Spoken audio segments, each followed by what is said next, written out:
In Durban, Umkhonto weSizwe Party is also on its campaign trail in KwaMashu. Now, the party is currently embroiled in those leadership battle squads between, of course, former President Jacob Zuma as well as Jabulani Khumalo. Now, Khumalo, as we understand, is the one that had registered the party on behalf of Zuma with the IEC. But in April, we also understand that Khumalo then wrote to the IEC indicating that he was stepping down as the leader of the party.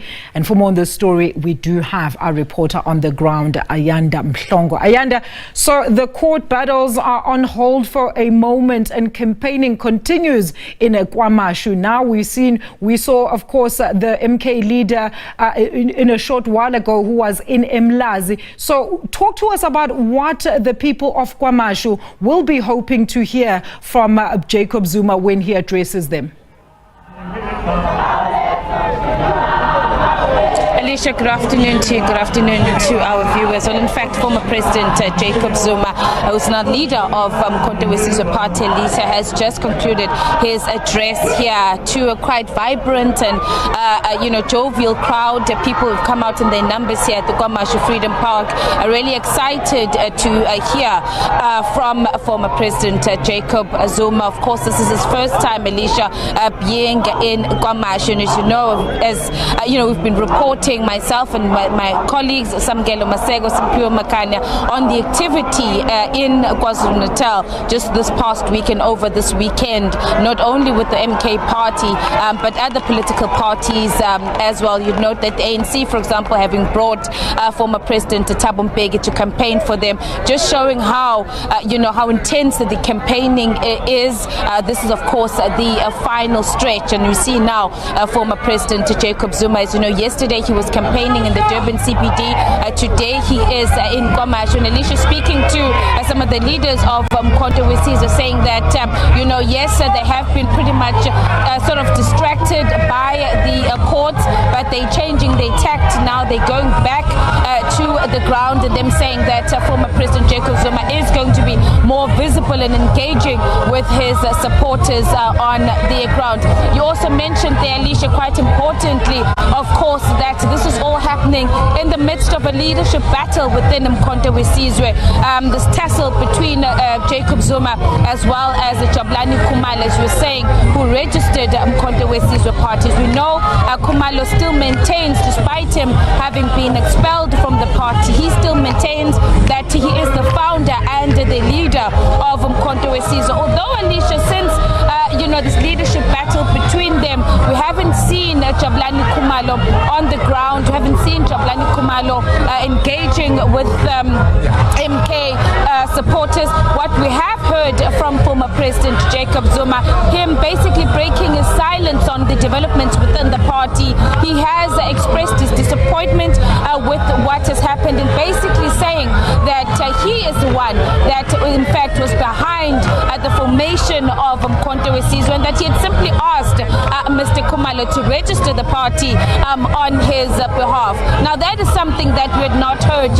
Remember, Alicia, from the time that former President Jacob Zuma in December announced that he was going to be backing Umkhonto weSizwe, he simply said that he's supporting Umkhonto weSizwe, that he's backing Umkhonto weSizwe because he's unhappy with the current leadership of the ANC. But yesterday, he is now saying, admitting that he is in fact the one that is behind the formation of Umkhonto weSizwe.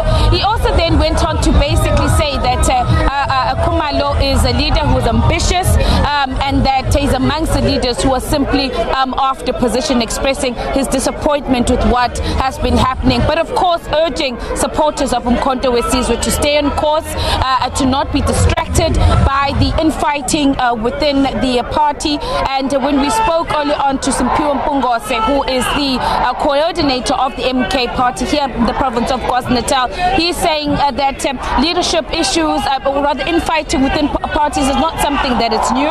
He's saying that that it's something that they are dealing with as the MK party, and it's something that is now behind them. They are now focused on what they've been saying, that they want, Alicia, a 2/3 majority. So essentially, Alicia, I think that is what we've now heard from a former president in response to what is happening behind the scenes, rather, I'd say, within the MK party. But here, he received a really good reception from the people who are out here.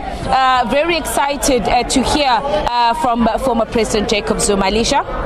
Very interesting to note as well, Ayanda, is, of course, we know that another former ANC president, I mean, this is an interesting aspect. Thabo Mbeki was just in KwaMashu. He's now heading to where Jacob Zuma was in Umlazi. We know KwaMashu, a former ANC stronghold, but of course, those service delivery issues have now, of course, and the IFP in the area, in the province as well, also joining that Moonshot Pact, meaning that the votes in KwaMashu are basically up for grabs. Certainly, Alicia, if you look in KwaZulu-Natal, 5.7 million registered voters, with the majority here in the eThekwini Metro, and we're now seeing these political parties descend on the eThekwini Metro. You know, as we're saying, I think it was a week ago, Alicia, when you and I were chatting, when ANC President Cyril Ramaphosa was here in KwaMashu. We now see, as you're saying, a former President Thabo Mbeki, who's on the campaign trail for the ANC. In fact, Alicia, he was probably about a kilometer or 2 kilometers away from where we are, and that in itself is very interesting development, because I'd say that in the history of the African National Congress, you've never had two former presidents, one supporting the ANC or member of the ANC, and the other now having turned his back on the ANC and campaigning for the first time for another political party. So certainly what we've been seeing here in the eThekwini Metro over this weekend is the first, I would suppose, in the history of the ANC. It's something that has never happened, that you would have two former presidents of the ANC campaigning, but on two opposite sides. But definitely, Alicia, as you're saying, you know, there is this intensity now. Obviously, the campaign is intensifying across all political parties, and parties feeling that it's important for them to bring out their big guns to come out and campaign for them. It is the ANC, it is the MK. You're mentioning the IFP as well. We've seen IFP President Velenkosini Tabisa. He has also been here to the area of KwaMashu. The provincial leaders of the IFP as well. Yesterday, the premier candidate of the IFP, Tamsang Ntuli, was also here in the area of KwaMashu. So certainly a big focus in what was an ANC stronghold, and we're now seeing other political parties trying to make inroads into this particular area. Alicia?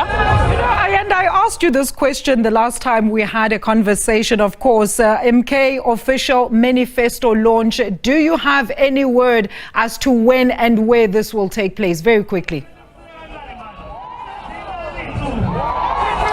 All we know at the moment, Alicia, is that it's likely to take place on the 18th of May at the Orlando Stadium in Johannesburg.